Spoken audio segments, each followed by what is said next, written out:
Did you know? The gun commander, Mr. Abraham Tower, invited Shadow over for dinner and Shadow the Hedgehog for PS2, and Shadow never showed up, the bastard! Guess he did kind of try to shoot Shadow in the head that one time. What's up, guys? It's your favorite boy, Sharktail for VHS, and today we're going to be taking a look at Sonic X Shadow Generations. Did you know Sharktail stars me, Will Smith Fish? I was skeptical of this game. I'd been burned so many times by Sonic in the last... I don't even know how many years. After Generations, it kind of seemed like Sonic Team and Sega couldn't really figure out what they wanted to do. The constant rise and fall of quality, Sonic Lost World to Sonic Boom, Sonic Forces, that needs no explanation. Then the one spectacular, overwhelmingly praised outing with Sonic Mania. Well, that's obvious, right? Let's follow it up with a glitchy-ass, uninspired sequel, triple the price! Yeah, that's what the fans want! Not for me. I'm waiting on Mania 2.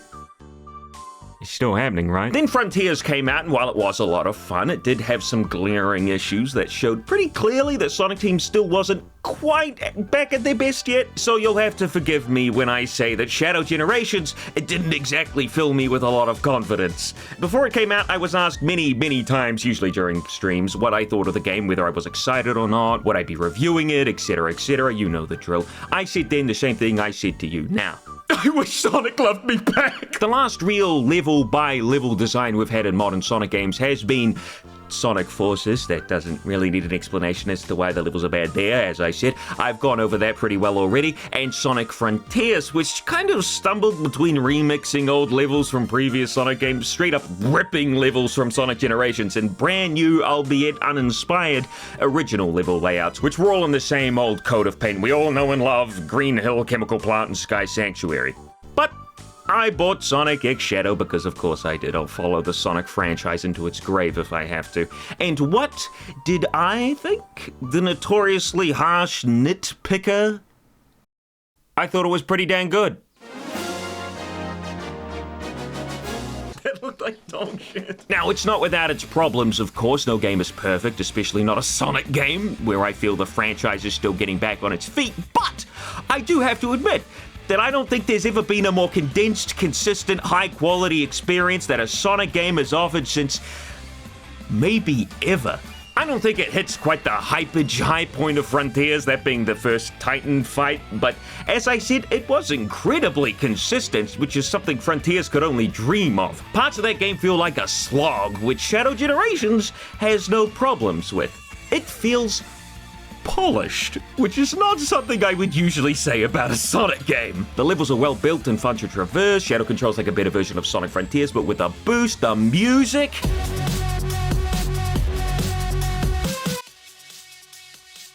Yo man, I might be getting old. Let's get to it, shall we? Where to start?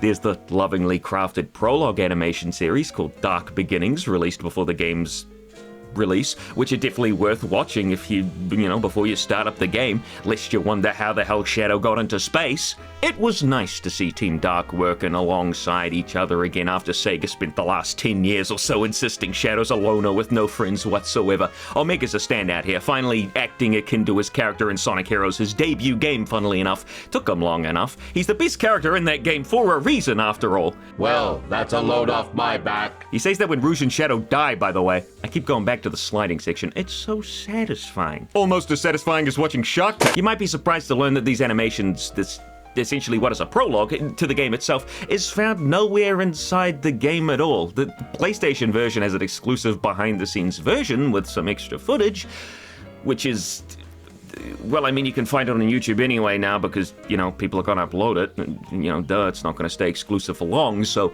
at least it's nothing substantial, I guess. It's not like you have to shell out extra for a, PS5 and a copy of the game again for some day one content that should have been included in the first place. We'll leave that to the deluxe edition. But yeah, the animations aren't anywhere to be seen here, which is a really odd choice. They're not essential viewing, but as I said, they're both fun and pretty high quality. So, the more I watch them, the more they make me want a special Team Dark game. Heck, I'd even take a single character from the group at this point. Wow, that was fast. There is a little prologue video on the main menu, which I originally thought was the Dark Beginnings animation, but no, it's in fact a very quick summarization of Shadow's journey up until Generations. His creation, his capture, Maria getting shot, with a finger gun, I guess. It goes over how Shadow wanted to destroy all of humanity in Adventure 2. Did they summarize the Shadow the Hedgehog game with a single sentence? There it is! Surprised that they brought back the black creatures, actually. I figured that this little tidbit of info was locked in the vault forever thanks to Sega mandates, but it seems like lately they've been releasing their grip more and more on these characters, allowing the writers to make some interesting stuff here. In fact, Shadow Generations revolves around Black Doom and his connection to Shadow. He is the primary antagonist at play here, which is really cool. I know I've already talked at length about how the 3D models in modern Sonic games look outdated and look kind of silly. They do some fantastic stuff in this game in particular here, but by golly, it's gotta be a rough ride animating with these things. I really tip my hat to these hard-working animators who gotta work with this goofy ass.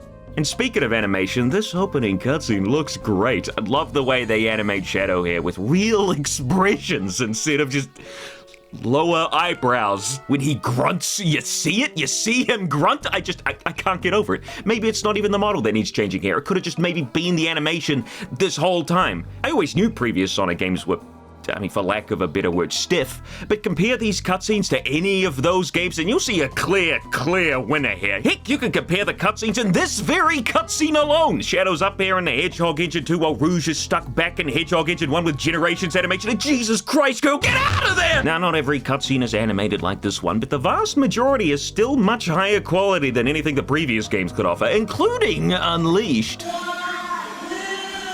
Of course, that's not including the CG cutscenes from that game. Those are still the very best Sonic cutscenes we've got so far. But hey, if the animation quality from here on only gets better or even matches this first Shadow cutscene, I think I'll be perfectly happy.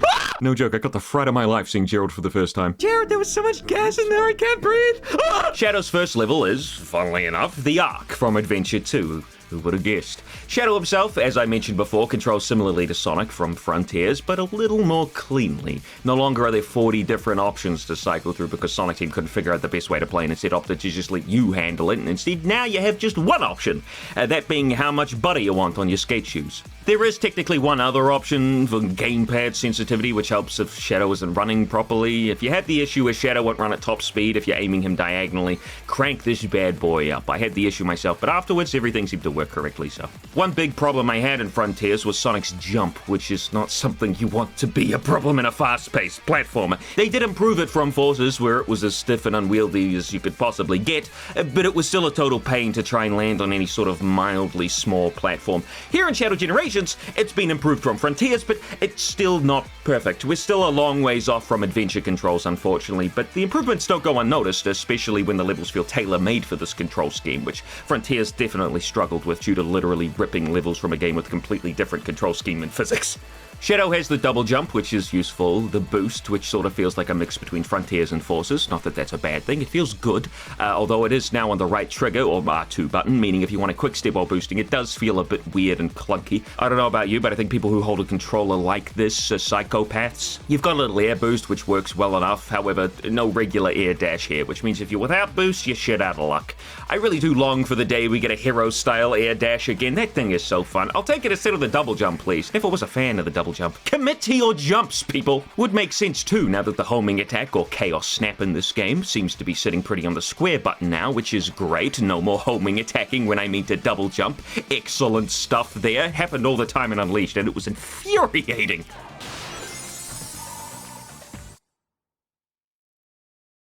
I'm going to scream. Shadow's also got a couple new moves that Sonic could only dream of. Chaos Spear for stunning enemies and hitting switches, Chaos Control, which freezes time, leading to some interesting level design, and even some new ones which we've never seen before, like Oscar's moves, which are broken down so you can dance with Oscar and the gang in the all-new Club Oscar. Your favorite characters rock the reef with the hottest music and the hippest moves. No light speed dash to be seen here. Had to double check while writing this section because I've got Frontiers slapped it onto L3 instead of Generations as triangle, but nothing going. Sorry, Shadow. Damn. Shadow's animations follow the theme of the rest of the game and are actually really good. Sonic's animations in previous modern games have always looked really stiff and awkward, but Shadow here looks very nice. His skating animation is clean, his quills are bouncy, he slides like a champ, his quick step has extra flair, there's tons of context-sensitive areas like little cutscenes and automated sections where he's really showing off, even in this first level here. Only gripe with his animations that I have is his homing attack animation gets pretty stale. It would be nice to have a few variations instead of continuing the Forces trend, the Forces pose, and his boost, where he's just kind of floating forward. I get that this was his boost in Generations, but I don't think anybody would really mind a new animation for this, even if he just sped up his skating, a little bit and clenched his fists. But that's a small nitpick. If you really hate it, hopefully you have the PC version because modders have already fixed it for you. I'll tell you one other nitpick, and I'm saying it's a nitpick myself, so relax, Shadow Defenders. I kind of wish Shadow's skate shoes had a bit more oomph to them. In Adventure 2, they were blasting, and Heroes too, although it's a little hard to tell what with Omega's fat ass in the way. Shadow the Hedgehog, they were lit up and bright, and then suddenly Sonic 06 happened, and ever since Shadow's shoes have felt like they've been running on AAA batteries. Like, they're so dim and thin, you can barely tell that they're on half the time. It's just a little thing, I know, but it would be nice to see this changed in the future, or even in a mod if anyone's interested in making it. Or how about a mod that had Shark? Now, the Ark, back to it. It's a neat first level, and it even lasts longer than a single minute. I don't think I'll ever stop using Forces as a punching bag. There's a lot of cool stuff here, gravity switching panels without the need for a switch like in Adventure 2, so no lost momentum there. Lots of easy to understand areas for chaos control to, get you used to using it, like running alongside these missiles, and this quick time event with the big missile. Getting Sonic 06 vibes again. This place is to show you that Shadow's Chaos Snap is different from the homing attack, allowing you to pass through barriers because he's literally teleporting through them. That's cool. It shows off another use for chaos control, which comes back in later levels. Whoa! Oh, it's the same effect from Shadow the Hedgehog! It's the literal same sound effect! If I'm freaking out over a Sonic game, you've done something well. Even this tiny little reference was like candy to a Shadow the Hedgehog fan like myself. I just gotta make sure Shadow doesn't steal it. Now, as I said, Sonic games aren't perfect. There was one part where I missed a single jump, so the game gave me about 10 seconds of automation to let me think about my life choices, and then topped it off with an invisible wall to pay for my sins. If I did want to go back, I'd have to restart the level, and it's not the end of the world, and honestly, it doesn't bother me all that much because the rest of the level is pretty darn good. Automation isn't always a bad thing, and I'm glad here at least it just seems like it's used to get me from one part of the level to the next. However, it's done pretty poorly here. I just kind of felt like my controller had stopped working, to be honest, unlike the next automated part, where the main man himself, Black Doom, makes his appearance! Shadow is now the second best animated character in the Sonic universe. Are you cheating on me? Black Doom distorts the Ark into Radical Highway, which apparently is his domain and he has control over it. Mighty coincidental, seeing as it's the first level from Shadow the Hedgehog story and adventure. But hey, it's a really neat way to use both the context-sensitive Ark and Shadow's first level ever in the same stage, and despite the area itself being pretty simple, even Forces-like, the funky visuals absolutely make up for it. As a set piece, it knocks it out of the park. The distorting buildings are a sight to behold, and the little cutscenes are really neat too. The only gripe would be that they get a little tiresome on repeat playthroughs, but for a first experience, great stuff. I just noticed the ring counter up there. What the hell kind of bare-ass crap is that? The ranking screen with the Shadow game jingle? This must be what taking drugs is like. Speaking of ranks, it is pretty easy to S-rank these levels here. Not quite as easy as Generations, which is Baby's first ranking system, but still easy nonetheless. Don't look at that. Now, the Ark's been finished, meaning it's on to the next level. But I played it again because it was just that fun. Also, I missed the collectible, so, what are you gonna do? You go back and you play it again. You can think of these collectibles, which you find scattered in various positions on Shadow stages, sort of like the red rings, as a sort of one-time currency used to open treasure chests for your collection in the overworld. But we'll get to that. Firstly, how did Shadow get here? Probably paid for early access. Shadow, at the end of his Ark level, stumbles across the fake emerald that Tails made in Sonic Adventure 2 for some reason, and pockets it for some reason. Then, the Time Eater appears for some reason, and Shadow gets teleported into white space, along with Omega, for some reason. You don't need to rescue him from being a white statue like Sonic's friends need to be, I guess because that was the Time Eater's doing, or I should say Eggman's doing, and Omega wasn't exactly celebrating Sonic's birthday with the rest of the gang. Shadow, I can see being dragged there by Rouge, but Omega would probably end up ruining the party games. You can talk to him if you like, he says some fun stuff without worshipping you so hard like Sonic's friends do in regular Generations. Yes, Rouge, I got an S rank, it was easy, now get your lips off my cheeks.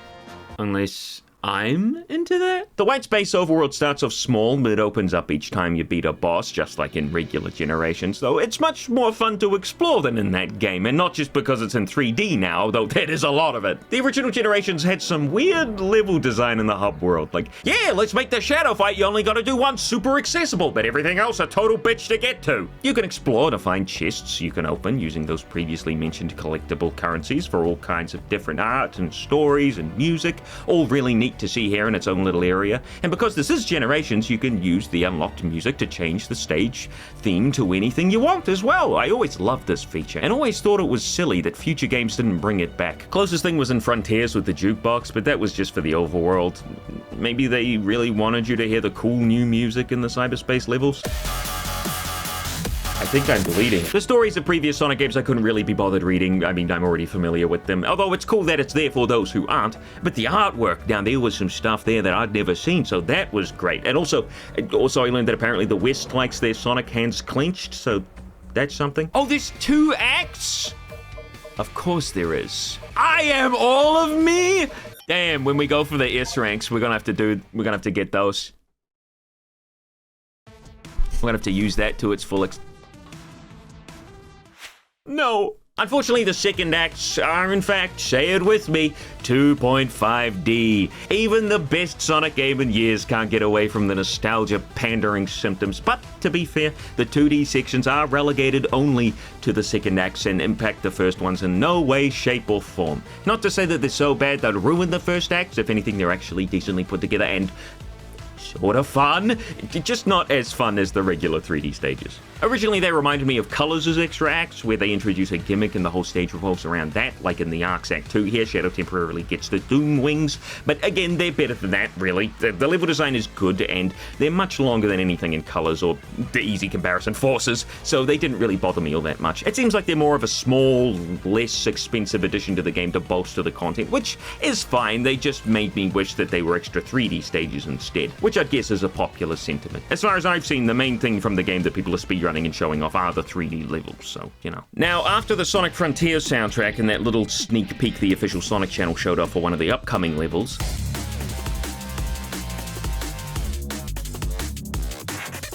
I was, let's say, curious. Yeah, we'll go with curious as to what sort of music Shadow could be working with here. The most emotional Sonic song you'll ever hear. Kinda needless to say if you've played the game, but at least for the arc here, damn! Act 1 blasts you away with a remix that had fit right in with regular Generations, which is very high praise coming from a guy who thinks every track in that game slaps harder than Billy? Remember that? Why did that come to mind? Act 2's track is more subdued, almost like a classic Sonic version of the song, which I didn't really like as much, but it was still really neat that we got 2 different tracks. I wasn't even expecting 2 acts, so this is just a bonus for me. Were other people expecting 2 acts? Or did I expect so little out of this game that I got blown out of the water by learning there was some quality stuff here? Blown out of the water? Anyway, as I said, Doom Wings! So glad that Sega's willing to let the game do weird and wacky stuff like this again. The reason Shadow gets them will be explained later, but for now, they work like the Knuckles Super Glide from Frontiers, except I think he loses altitude slowly. It doesn't feel that way, like, later on in 3D, but hell, what do I know? With the arc completed completely, you can unlock a new skill for Shadow, that being the Doom Spears.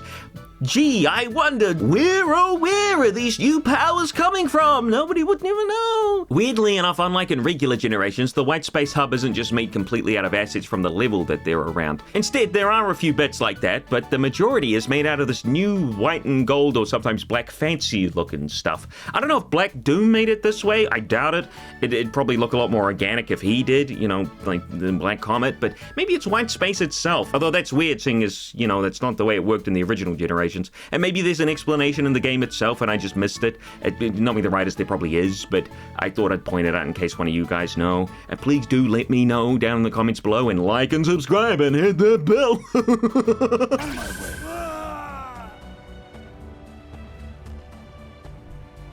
Bro, you suck. One thing that took me a little while to realize is that the White World Hub music is actually an instrumental cover of All Hail Shadow, which first appeared in its superior form in Shadow the Hedgehog. Nothing against the Crush 40 version, I love those guys. Literally every other Sonic song they've done is fantastic, but All Hail Shadow peaks in its own game, I'm afraid.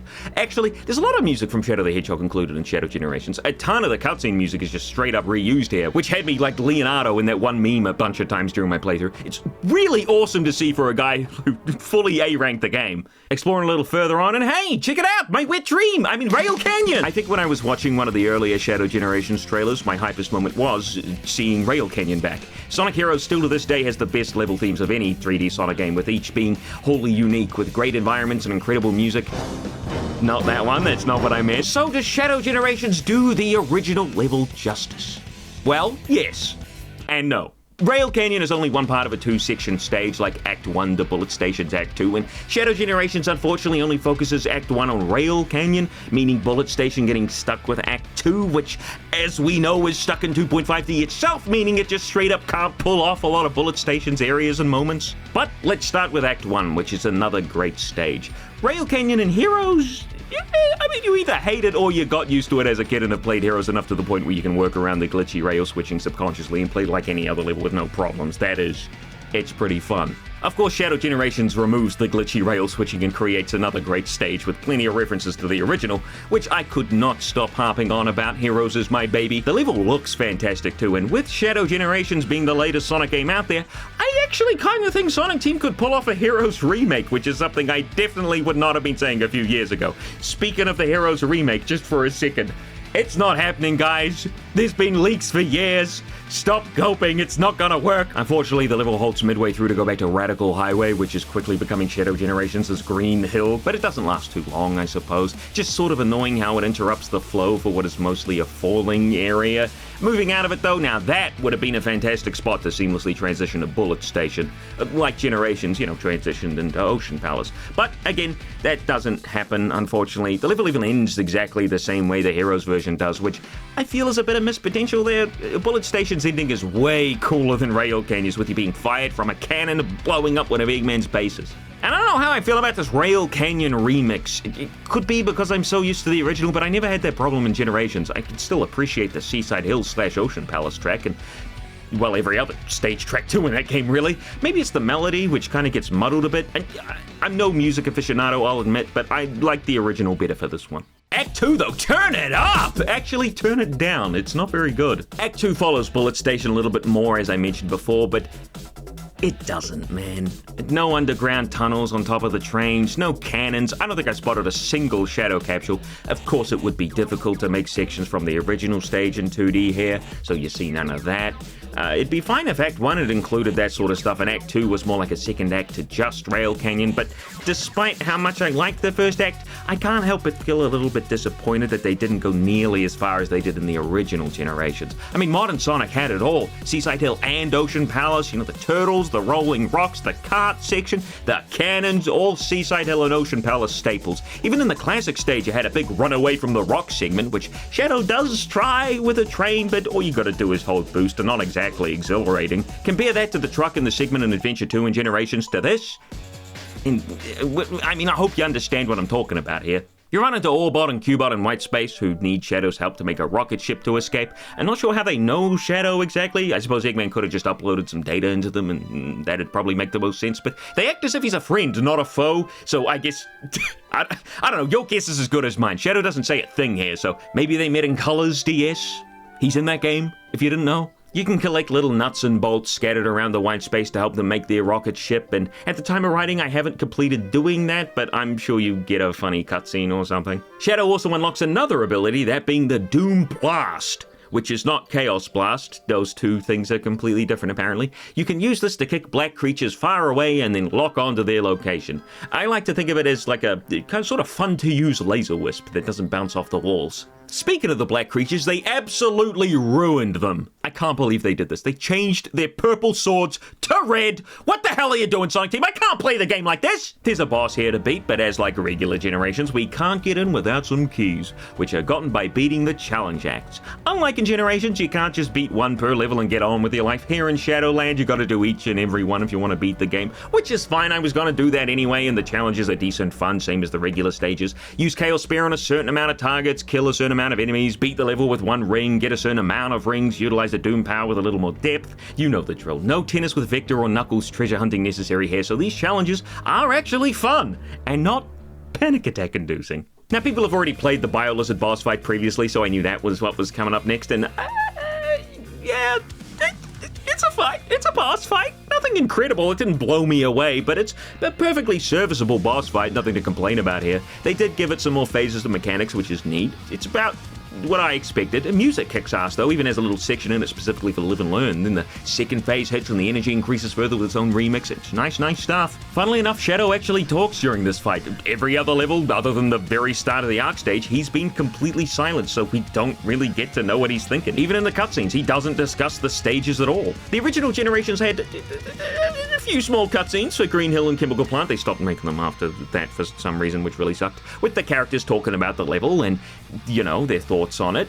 It's really unfortunate that we don't get the same treatment with Shadow here. Well, I mean, apart from here, where he says, "Tortured soul, I will end your suffering." Then follows it up with a, "Too easy. "You stink!" With the Biolizard defeated, the entire map opens up to us, which also unlocks overworld challenges, which are little missions with a time limit. It's the sort of stuff you'd expect, you know, get rings, get the timer, etc., for a bit of concept art or music, and they even use the Chaos Control music from Shadow for PS2 when you're running out of time. But more importantly, Black Doom makes his first real appearance here, and for all you Shadow the Hedgehog fans, the video game, not the character. I'm gonna have to give that an easy to explain name. For all you Shadow for PS2 fans, this cutscene has some astoundingly similar cinematography to the first cutscene from that game. They really went out of their way to pay tribute to that game, which I'm really happy with. We have access to two levels here, Kingdom Valley from Sonic 06 and Sunset Heights from Sonic Forces. Now I was pretty confused because like regular generations, the game would be going chronologically, SA2, Sonic Heroes. Next up should be Shadow the Hedgehog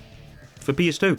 But instead, here's Kingdom Valley. Now, with all the not-so-subtle nods towards Shadow for PS2, what with the music, the cutscenes, the characters, I figured that obviously they wouldn't just not do a level from that game. Heck, this pretty much is just a Shadow the Hedgehog 2 game, same villain and all, and came to the conclusion, the simple, glaringly obvious conclusion, that Black Comet, the final level from Shadow for PS2, was being saved for the final level here too. Obviously. Another new power was unlocked for Shadow at this point, Doom Surf, which allows you to glide effortlessly over bodies of water. It took everything in me not to avoid using this. You get used to treating pools of water any deeper than ankle depth in Sonic games like the plague, but here it's encouraged, maybe even required. It's required, I don't know why I said that. Kingdom Valley! Originally my live stream playthrough, I said that I thought it actually looked worse than the original version of the Sonic 06 stage. Look guys, my brain don't work so well sometimes. Much like Oscar's brain when he lied and told everybody he was the shark slayer, when in fact he didn't even slay any sharks. Kingdom Valley, while not as looking as spectacular as I was hoping for, does look good. It's definitely nowhere near as bad as I was portraying previously. Obviously, there's only so much you can do to upgrade a level from the PS3 when one of the platforms you're releasing this new game on is about as powerful as that same console. The stage now looks a little bit warmer, which I found a little strange. There's this orange hue getting into everything, but that's a total nitpick. Like, the level itself is great. Lots of paths, interesting obstacles, utilizes the Doom Surf in place of that stupid fucking boat. Music's great, albeit very similar to the original. You probably could have slapped this version in the original stage and I wouldn't have been able to tell the difference. The ending segment with the rising water feels a little like a lesser version of Sonic's Mach Speed section, much like that motherfucking Nemo's a lesser version of Shark Tale, but there's no loading screen like in the original, so I'll give it a pass. Also, apparently Black Doom wasn't feeling up to it today because he doesn't bother interrupting you midway through this level to send you back to Radical Highway. They must have been quite proud of this particular level. Act 2 is exactly the same as all the other Act 2s. It's decent, it's fine, blah blah blah, not much to talk about here. Apparently a bunch of other YouTubers did this exact same thing here, like Moist, Critical, and Donkey. Good to see him ripping off smaller creators like this, much how Finding Nemo ripped off Shark Tale. I don't see his bitch ass being brought to you by Shrek. Someone's already working on a mod that replaces his boost animation. And there you go, that's why you're playing PC. Big the Cat! Next level up. Don't make me do this. Sunset Heights Sonic Forces. You know, this means Shadow already knew about the events of Forces before that happened, and he didn't even warn anybody, the slime ball. Now, I could go the obvious route of, oh golly gosh, the physical torture it is to play something related to Forces, but I mean, this isn't Forces. This is like what the Forces levels should have been like in the first place. The level follows the general placement of roads and locations from the original, but with some major changes to improve the level design. It helps make it a fun level when your characters don't control like Bubsy 3D. You even go underground after a while, a section reserved entirely to 2.5D sections in the original, and the music, I mean, Forces Sunset Heights, while it had a good melody and overall was definitely one of the better tracks in that game, still suffered from the same things as every other track, the abundance of synth for one. Unfortunately here, while there is a complementing guitar in there, as is Shadow's prerogative, it's still stuck hammering away at that synth. I would love to hear this track with a real instrument as the main focus, like other Sonic tracks, like Working at the Car Wash, yeah! Unfortunately, in a classic Sonic Forces moment, the level ends up pretty short. You get about 2.5 minutes with Sunset Heights before Radical Highway rears its head again. I guess you could combine the two and call it Radical Heights. Anybody remember that? And honestly, it's looking less and less like Radical Highway each time I see it. I mean, it's got the right colors for the platforms here and there, but the vast majority of the stage just kind of looks like a city. Like, maybe it's just because of the time of day, or maybe it's because of the lack of signage, street signs, advertisements, warning signs. I mean, one of the previous Radical Highway sections had the Chaos Soda ad, but where is it now? I hope it's doing okay. Speaking of refreshing beverages, don't forget to use code RADICAL at gamersubs.gg. Supports me directly, and you get something great out of it, whether it be a drink, or the cup, or even something else like a big-ass mouse pad. I use all of these products, and I really do think it's worth checking out. I don't take random sponsors for products that I don't believe in, like mobile games or apps. That's why you barely see me with sponsorships. I don't take sponsors for things I don't genuinely use, so you can trust me on this. This stuff is great. I could recommend it even more than I could recommend this very game, and I will recommend you this game. Links in description. Act 2 mixes up the weather with a dreary... Yeah, see, that was straight back into the act. Act 2 mixes up the weather with a dreary, rainy day, and it's been pretty decent level design here. None of the 2D levels are bad. As I said, there's just not much to say about them. The homing chain from episode Shadows here, which is a nice little attention to detail. There's a section underground in the sewers for Doom Surf usage. Music goes all in on that synth. But I actually might like this version more than Act 1's. It reminds me a little bit of the Gameland music from Sonic Colors, actually. Immediately after that, Shadow runs into Maria and Gerald, they just got here, they popped into existence. I don't know the explanation. Every other Sonic character had their presence self-transported to white space, so in all logic, there should just be two skeletons here, one smaller than the other. Nothing much is said other than Shadow thinking to himself, oh, maybe I can change their fate, which would have been an amazing twist for future games to, like, carry on the ramifications for, but I'm sure, like me, while you thought that would have been neat to see, this game is much more about Shadow accepting the past and moving on, which I guess means letting Maria die. Again.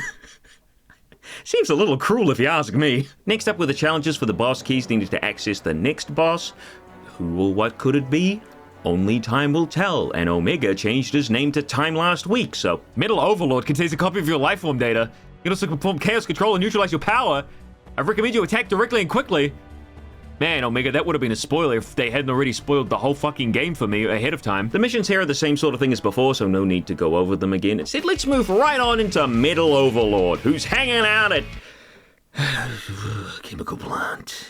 Look, Sonic Team, you can recolor the assets to match the colors in Final Fortress, but we all know that ain't Final Fortress. Now, don't give me that crap about the original Final Fortress being an underwater base in the concept art, or that you've compared the models. Look, they're slightly edited, retextured assets from Spaceport and Sonic Forces. Frontiers did this too. Sonic Team always does this. Why are there suddenly so many blindly defensive fans for this game in particular? Because it's actually good? Reusing Chemical Plant here doesn't make the rest of the game bad, folks. You're allowed to call out a bit of laziness here and there. It's not the end of the world. So many comments on the VOD flabbergasted that I dare call this area Chemical Plant. Guys, if these were all new assets, why the hell are they remaking models based on Chemical Plant and not the ones from the game you're saying they are? That'd be a total waste of resources. Final Fortress had huge cannons, giant colored lasers, falling platforms, not to mention completely different geometry to this place, which is clearly built on the water. So saying it's Final Fortress that's fallen into the sea really doesn't make sense either. Like, come on! Final Fortress is one giant ship, not obviously Chemical Plant! There were no giant orbs with a blue line running down the side, like here, and in Forces, and in Frontiers, and there were no 90-degree angled pipes, like here, and in Forces, and in Frontiers, and there were no towers with complicated grading and a round platform at the bottom with pipes running up to it and a platform stuck at the side, like here, and in Forces. And I actually don't know if that particular model's in Frontiers. Does have a neat crane, though, although I can't help but feel that I've seen it somewhere before. But where? Oh, right! Sonic Forces! And Shadow Generations! Oh, but guys, they removed the grading on this side. That means it's not Chemical Plant! You want to know why Chemical Plant is back again? Because they had an idea for a Metal Overlord boss fight on the Doom Surf power-up. None of the levels and heroes near the end of the game had water in them, so they said, screw it, we'll save some money and just edit Chemical Plant to look like Final Fortress. We'll paint it red and white, edit a few of the models, and use the same neon grind rails from there. It'll have to do. And apparently, that was all it took to fool a large chunk of the audience. Eat my ass, I'm right, you're wrong. Boss fight's still pretty good though. As I said, use the Doom Surf in this one, and despite it being stuck to that, the fight itself makes up for it. Even just listening to What I Made Of would make up for it, I think. Which has been, I want to say, remastered. They didn't get Crush 40 to redo the lyrics here, just the instrumental was updated, which is fine. If it ain't broke, you know. First phase has you slap and rubble in the water at Metal Overlord to get close and hit his weak point, just like in Heroes, where you did the same thing, but by hurling your teammates at him. The animation, again, is fantastic. I know I'm weird, but my favorite is where he does that little scream at Shadow. The second phase is 2.5D, and not really quite as good, but you do get to play tennis like an Ocarina of Time against Ganon. Or Victor. It's even the same gem thing you have to blast through as Supersonic back then, but because Shadow obviously isn't going super with his one emerald, it's all he can do to hit that thing, back to Metal Overlord. He even throws a big-ass ship at you like in the original fight, which he retrieves from the water. I guess where the whole Final Fortress in the water thing came from. A wee bit of weird sizing going on here. Anyone else feel like Metal Overlord looks a little bit small? I mean, I know for sure the ships he throws at you aren't the right size. I mean, you run along these things in Heroes, and here Shadow's surfing along thruster. Smallest ship I've ever seen. Then again, that was probably also the case in Heroes. But it would have been cool to see like a fully realized, like giant ship here is all I'm saying. Either way, probably actually my favorite boss in the game. Yes, even with the chemical plant stuff. It's just kind of satisfying to get a bunch of rubble all at once and see it hurl through the air towards Metal Overlord. And also, I don't really like the next boss all that much, but we'll get to that. Another cutscene happens afterwards with some Gerald and Maria action, explaining some... I shouldn't have said it like that. We get some more lore here, even get to see a baby bio-lizard with more Shadow for PS2 music. Gerald explains that Black Doom is beefing Shadow up with these new powers because he's planning on taking over his body and using it to conquer the world. As Shadow grows more powerful, so does he. Which, in retrospect, might be what he was trying to do at the end of Shadow for PS2, in which Shadow said, screw you, I'm gonna do my own thing. And that is pretty much what happens here too. I mean, Shadow says he'll use Black Doom's powers as his own and use them to destroy the Black Arms for good. Then almost immediately gets taken over right afterwards. But it was just a fake out, and Shadow now has the brand new ability, Doom Morph. What with the Doom Surf being a stingray and now Doom Morph being some sort of squid or aquatic creature, it makes you wonder if they were purposefully created that way to resemble fish. Not that that's a bad thing, it's hard not to fall hook, line, and sinker for this cute and clever fish fest. TV Week. This is a bit of a contentious upgrade, as it is a little unwieldy sometimes, but just like any other Sonic game, figure out its quirks and you'll be golden soon enough. You can traverse through Ribena to get to new areas or go up walls or hang on ceilings, sort of like the Spike Wisp, but it can also swing from Ribena balls, and depending on if you let go midway through or not, performs a different action, that being whether you go up through it or do a complete Spider-Man swing. And yes, there are real swinging mechanics in play here. Sonic Forces this ain't. Using Doom Squid, you can get to the next level, which... Another level! Is this Lava Shelter? Poor innocent RadicalSoda. Of course it's not Lava Shelter. Why, it's Chaos Island from Sonic Frontiers! Now, seeing as Shadow wasn't in Sonic Frontiers, this means one of two things. One, Shadow will be going to the Starfall Islands sometime in the future, maybe in a Frontiers sequel. Or two... money! What's most likely the case is that Sonic Team once again needed to save money and reuse assets from a recent game. At least that's where I'd put my money. Maybe I'll go down to Sonic Team headquarters and ask them in person. Maybe also ask why everybody else on YouTube got a sponsorship but me. Is it because I'm a little harsh? I liked Frontiers, and here I am, telling everybody Sonic X Shadow Generations is good. For free? I can be nice. I mean, the game is good. Anyway, Chaos Island sucks ass. I'm just kidding, but could you imagine following up the sponsor plea with that line? The music... could be better, but the level itself is still mostly the same sort of quality as the rest of them, which is good. And it is neat to see one of the overworlds from Frontiers as an actual level. In a vacuum, it's a pretty neat theme. I can also only assume that they're using the Doom Squid as a sort of replacement for the wall running stuff in the actual Sonic Frontiers. It is a creative idea, I will say. Almost as creative as Shark. Act 2, same sort of deal as the others, goes without saying, but I'll reiterate anyway. It's fine, it's good, it's better than the Frontiers 2D stages, like a lower budget Act 1, blah blah blah. Music here is very different from Act 1, kind of like reminds me of something you'd hear in like a virtual sort of level, or, well, a cyberspace stage, which makes sense. With that done, we get another cutscene. Huh? Taking place where Sonic fights Shadow in the original generations. Don't ask me how he got here, he says it best himself. I don't know where we are, nor do I care. This is where I finish you, Sonic. I am very angry for some reason. Yeah, back in Generation, Shadow's personality just kind of harbored on psychotic. I don't know why he wanted to kill Sonic. Either way, that's not what happens in the new timeline. Shadow, of course, has the Chaos Emerald that Frontiers model Sonic oh so desperately needs. And I get that they probably had this one on hand for the Hedgehog engine too, and that's fine, like this model in particular. I don't care, but his texture, ugh, what's wrong with his skin? So blotchy. Sonic and Shadow exchange some referential banter. Yeah, sorry, but that Chaos Emerald and I have a date with a monster. Well then, it'll be a date to die for. Hey, that's my line? No! They didn't say it! And they're back at the Ark to duke it out.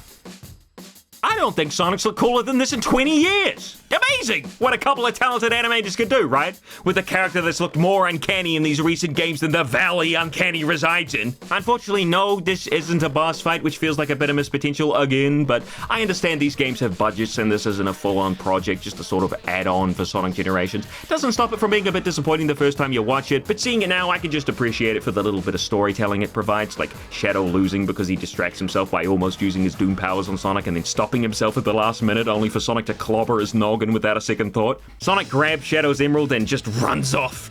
Boy golly, thanks to this particular perspective, you can really understand why Shadow finds him annoying. So how's Shadow gonna continue without Chaos control, you might ask? By being a sneaky bitch, that's how. Shadow conveniently drops the fake Chaos Emerald he picked up at the very start of the adventure. What a payoff! I did not see that coming. I thought for sure he was gonna get confused and mess something up. I guess I'm used to Sonic's antics. Shadow would never be so careless. Also, Rouge is here now.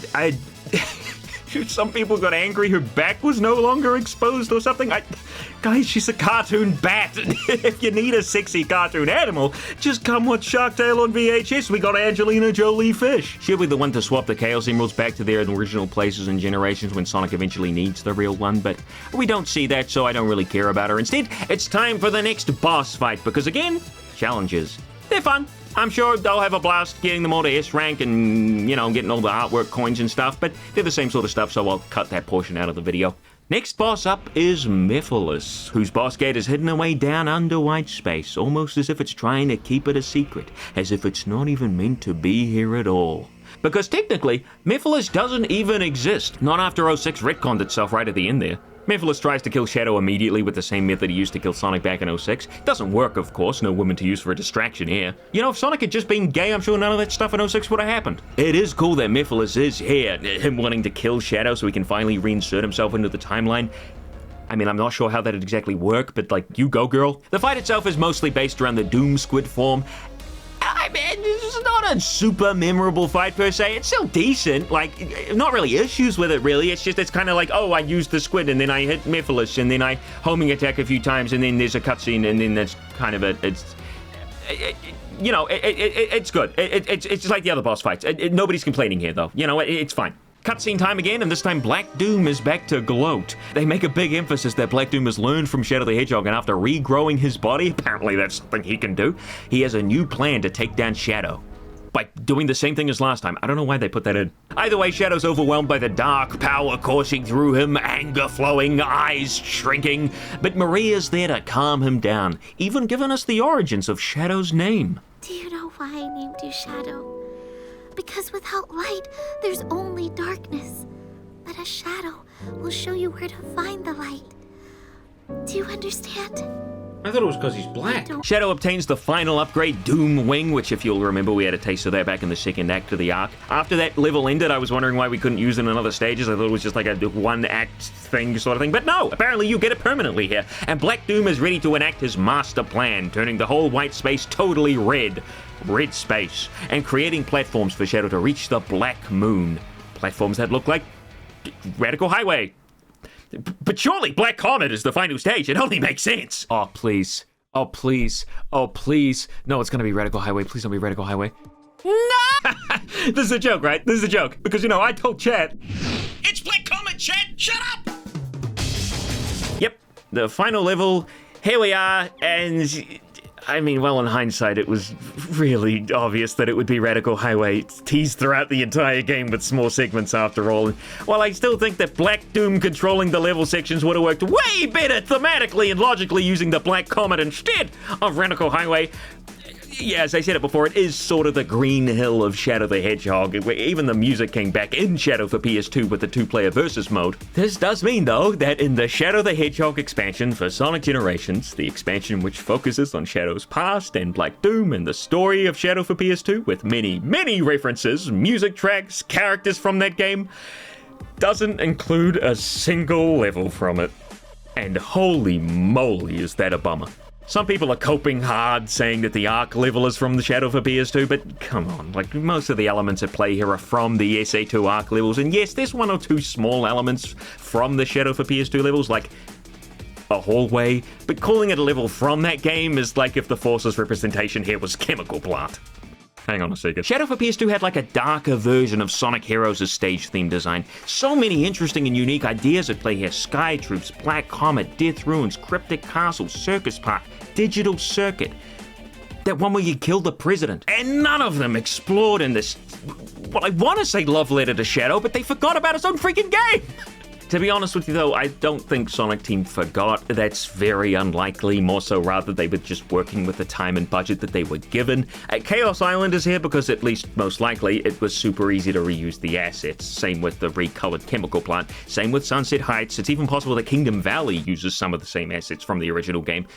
Don't quote me on that one though. The only level that hadn't already been remade in a modern game at the time of Shadow Generations' release was Rail Canyon, and it was so cool to see it, man. The Ark we had already seen in regular Sonic Generations with the Shadow boss fight before, so it didn't really hit quite as hard. So that leaves us with just one totally Generations-ified level, excluding Radical Highway. We'll get to that one. I've already seen the rest in HD, you know? It was neat seeing, like, Sunset Heights with actually good controls and level design, but it didn't blow me away like seeing all first 6 levels of Sonic Generations. Not that there's anything wrong with these levels, that's not my point. They're not bad because they're here. Far from it, they're very fun. But I just know at some point Sonic Team had to scrap the Shadow level for, again, probably time or budgetary reasons, which just sucks. And Black Comet, while it would work fantastically for the Doom segments interspersed throughout the other levels, and as the final level itself, Radical Highway is Shadow's first level, so it gets priority at the end of the day.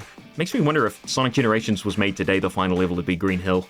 It was the most disappointing part of the game, personally, because, like, it must have been something they couldn't do rather than wouldn't do, because the rest of the game is so forward about Shadow for PS2 and its impact on this game as a whole.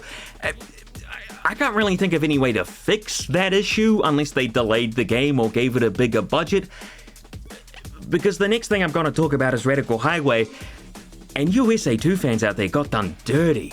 Radical Highway was never the most intricate stage out there. It was pretty simple, all things considered, but it was memorable due to the scenery and the vibe, the environment all around. And Shadow Generations just doesn't pull it off, and not at least until they start doing their own thing. As already mentioned before, how in the Black Doom segments it didn't really look all that much like Radical Highway then, but now even though we've got a few blimps and billboards back, like RadicalSoda makes its reappearance again, it just doesn't surpass the original, which I feel is something Sonic Generations pulled off amazingly, especially for its 3 Dreamcast era stages. The level design is, you know, it's fine, it's good. It doesn't feel quite as well put together as the other stages, but again, that doesn't mean it's bad. But I think it falls flat not because of that, but just because of how flat the whole thing feels. The original Radical Highway had so much going on. Shadow was wanted by the military, and thusly the level is a constant hustle to keep moving. Freaking jets fly by, shooting in missiles, helicopters with bright spotlights, the level's colors are vibrant, even though it's nighttime. Like, this one feels totally gray and lifeless in comparison. Speaking of comparison, that's probably the easiest way to show you why I feel this way here. Just slap them side by side, and I think at least you'll get what I mean here. It's hard to put into words. It's not just one or two things missing, like models or textures or things. It's the whole personality of the stage itself, I think, was butchered in the transition over. I don't know, maybe I'm being a little harsh. What do you SA2 fans think, comparing them side by side? Is it a worthy remake? I really don't think so. But I mean, I don't know if I'm in the majority or not. Maybe you hadn't even thought about this until I brought it up. Act 2 actually does switch things up and is another 3D stage, which really hams up the Doom distortion. Act 1 also had this, obviously, but here it's really in full effect, which does add to the stage. Black Doom even sends us a lovely little gift in the form of a brand new enemy. I don't know if it was a concept from Shadow that went unused here. I saw it in the concept art section, and pretty cool. I could definitely imagine it being a boss a la Black Bull back in Shadow for PS2, so instead of, you know, needing to fight him twice, this dude could have popped up in its place, maybe in Death Ruins. Either way, neat stuff here. I do appreciate the level at least being somewhat difficult. I did keep messing up in one particular part due to not realizing the game had switched into an auto-running segment where you can't use or even activate Shadow's Doom Wings. Silly me, I guess. But speaking of the wings, using them in this level here and in the previous level too is a lot of fun. It's always neat to get a sort of like overpowered ability like this at the end of the game. I know you can do the levels with or without the wings, so I'm looking forward to S-ranking both of these stages with and without later for the 100% completion. And with those two acts alone, all that's left is Black Doom himself, who, as I already mentioned, tries to fight Shadow the exact same way he did last time, although you can cut him some slack, I guess. Shadow's only got 1 emerald this time. This fight is really neat. It has a section for the Doom Surf, and then a section for the Doom Squid. I wasn't very good at it. And then finally, a supersonic-esque section for the Doom Wing, which is accompanied by a remix of All Hail Shadow by Crush 40, similar to how they did the What I Made Of remix. And yes, while I thought Radical Highway fell sort of flat, this fight looks freaking great. The scenery here is fantastic, with the distortion going bananas, the tentacle buildings, the Sky City, all the special effects. I mean, just look at it. Shadow looks a little stiff flying around, which is at odds with the rest of the game where he looks pretty smooth, but it's not a big deal because between this and the Time Eater fight, holy moly, I'll take this one each and every time. Heck, between this and Frontiers, it seems like Sonic Team is finally learning how to make supersonic fights actually enjoyable. Had to suffer through the Unleashed final boss the other day, and boy howdy, that was a trial and a half. I punched. I freaking punched. Please don't be full health. Please don't be full health. Please don't be full health. Please don't be full health.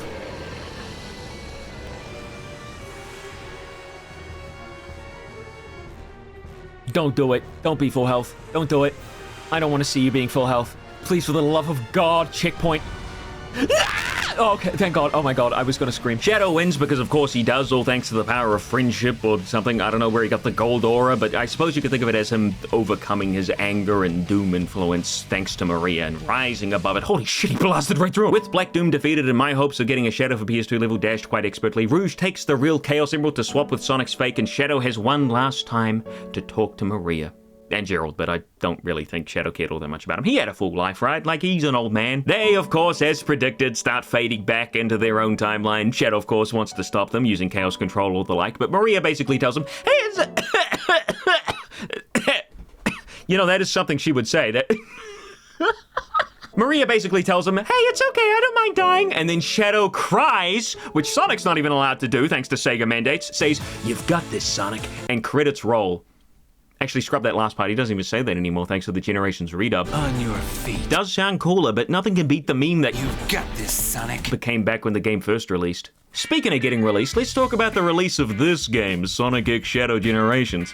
You could buy the game in several different ways, each with their own unique perks and bonuses. Now every company under the sun does this for new releases, so take what I'm about to say and spread it out to any game that does this, okay? I don't care what you say, but Deluxe and by proxy Ultimate Editions are a holy shitty sort of business practice. It's day one DLC under a different name. See, that's what's so great about Shark Tale for VHS. You buy the tape and you get everything, including Club Oscar. Let's look at the digital Deluxe Edition just for a moment here. You're getting the game, the season pass for the Shadow movie level, which isn't out yet, of course, at this time of writing. The Terrio skin, which in my opinion is kind of trash. No custom animations, and the model looks like a couple of Sonic characters slapped together, Sonic's face and Knuckles' quills. You get that extra BGM pack, which are songs they took out of Shadow Generations to sell to you, again, as day one DLC. You get a digital art book and soundtrack, which if you want to access, you got to go through the Steam library, and then it'll open up a separate application, which just give us the files, please. The concept art, well, it is great. Well, the parts that are art, there's a fair amount of just 3D model turnarounds in here too. It's really hard to see, especially the tiny-ass images, and you can only zoom in so far in the application. If you do trudge on into the files, you can, hunt for the real, images and convert them into a readable format so you can, look at them properly if you so wish. Or you could just look at them online, they'll be on there somewhere. As for the soundtrack, the mini soundtrack with 24 assorted tracks from various games. I'm sorry, the advertisement on Steam said digital art book plus OST, not mini soundtrack. That's literally false advertising right there. When you write OST, everyone rightly assumes that it's the game that you are buying's soundtrack, which at the time of writing, I don't even think is publicly available yet, but it should be. Right here! And don't forget the music is also only available to listen to in the special application, so no adding the music to your own custom playlists or moving it onto your phone or anything like that. Great! And the last thing you get for purchasing the deluxe edition is some skill points for Sonic in the port of the original generations. But even then, I'd be lying. There was one other thing that you got for purchasing the deluxe edition, and that was early access to the game. Now, I think some people are ignorant to this, so what I'm about to say seems obvious, but, you know, let's say it anyway. This sort of early access isn't real. You're paying extra money to play the game the day it would normally release, and then everybody else who didn't cough up enough dough gets it 3 or 4 days later. If you don't want to be accidentally spoiled by social media or random YouTube thumbnails showing off the final boss, pay up, chump! It's not that there's much to be spoiled on for Shadow Generation. Sega was more than happy to show off everything ahead of time. I think the only major stuff I didn't know was in the game before playing was 1, Doom Squid, and 2, Radical Highway alongside the final boss. And even then, apparently they showed off Radical Highway at some point before release as well. So, like, shit, man, like, save some stuff for the players to discover. You don't gotta blow your load exposing everything ahead of time. If the game is good, people will buy it. That being said, the game is good, and I do recommend the purchase. If you don't own Sonic Generations, consider it a really good deal. 2 great games in one. And if you do already own it, well, it's still only a little bit more expensive than Sonic Forces, and twice as long. Kids will love it, adults will enjoy it, and parents should applaud it. It's an instant classic. Sunday Times Magazine. It's probably the best 3D Sonic game since, well, generations, really, so you're getting a pretty good deal here. Speaking of, how about that port, remastered? Port with some changes, let's call it. So, funnily enough, after Colors Ultimate, I guess Sega learnt not to change what was already, working, so Generations plays pretty much exactly the same as it did before. However, for some baffling reason, they redubbed every cutscene with different lines, which would be fine if the cutscenes were reanimated as well, but they weren't, meaning whoever was writing the script was stuck trying to figure out lines that had to sync up to the already existing lip flap animations. Now, I'm not playing Generations for the story. At this point, I skip every cutscene I come across. They're nothing special, but for those first timing the game, well, everything here is just sort of worse for them. Kinda weak delivery on most of the lines, surely due to direction. I know that these actors have done better in the past. There's now retroactive knowledge of Green Hill and Chemical Plant, removing what made the game special in the first place because of future titles acting as if Sonic and friends hang out in these places constantly. I don't want to get into it again. Some cutscenes feel like they just flat out aren't working right. Take a good look at yourself, Sonic. Dr. Eggman! It's the last. And while some dialogue changes are interesting-ish, most of them just boil down to saying the same thing with different wording. Like, I'm glad the voice actors got an extra payday at the end of the day. That's a positive outcome from all this. But man, how about giving the animators an extra payday too, to have these stupid-ass cutscenes make some sense? Thanks, Sonic. Now then, tell me, where is the rest of my island?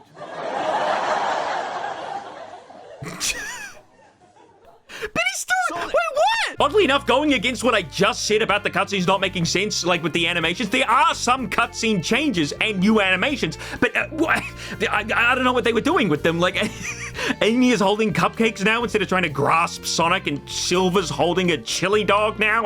Cool. I really needed that in my life. Amy now pushes Knuckles less hard. I guess the Amy changes were to try and sync her up with her new Amy personality, which isn't so desperately in love with Sonic 24/7, even though the new lines do not line up with that. Hey, Sega, there's like a super easy way to fix Amy Rose, In fact, you've already done it. Just kind of... boom, done, perfect. The only real gameplay changes they made were adding Chow to the levels to collect, your reward being you get to look at him in the gallery, I think, and the drop dash being added. For modern Sonic, it's baked into his kit. You do an air dash and then you hold the jump button to do it. It's as useless as you think it is, because in this game you never run out of boost. Give it up, guys. Like, the drop dash worked for Mania, and after that you're just forcing it. And for classic Sonic, it's an equipable skill. For some reason, you think it'd be the other way around, and while you'd think it would be more useful than Modern's drop dash, it's actually almost as useless as Modern's, maybe more so due to the spin dash being totally busted and usable even when moving. The drop dash, in comparison, feels balanced, but definitely not made for these levels. Also, he shrinks? I don't know why he shrinks. Unfortunately, despite them changing up the cutscenes and adding the drop dash, they didn't bother fixing the small amount of issues that the game actually has. Like the very first ramp in classic Chemical Plant has some wacky geometry leading to this. I thought that'd be an easy fix, making it like the other ramps in the game, maybe? And the Egg Dragoon fight still controls like absolute ass cheeks. Like, I couldn't even move Sonic left and right without the quick step, and then he did this. Why can't I move? What is this? Didn't bother fixing the notoriously horrible Supersonic you can usually use for about 5 seconds before it runs out. Also, it's still slower than regular Sonic. Speaking of Supersonic, though, Time Eater, anyone? Still sucks balls, but hey, I mean, it's not all bad. So is this port terrible? Is it the colors ultimate for Sonic Generations? Well, I only spent 1 minute talking about it, so obviously not. It's just Generations again. It feels pretty much one-to-one. I mean, old players will probably skip the cutscenes, and new players will just have to wonder why the lines are so stilted and weird. And why Silver's got a death grip on that fucking hot dog. Overall, pretty dang good package right here. I would say that it's a great jumping in point for potential new fans, but then afterwards, what the hell are you gonna play? Sonic Unleashed? Did Chip just say the N-word?